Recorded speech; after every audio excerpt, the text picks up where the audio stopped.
লাগছে ঠিক তো হয়ে যাবে না তাই তো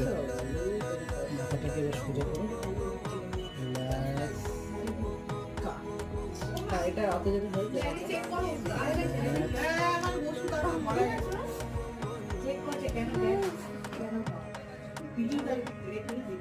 সোজা হোক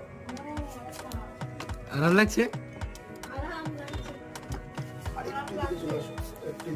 আরাম লাগছে এরকম না আরেকটু আর লাগছে পা সোজা আরাম মাটি দেবে এখানে এখানটা ব্যথা আছে এখানে করে মাঝে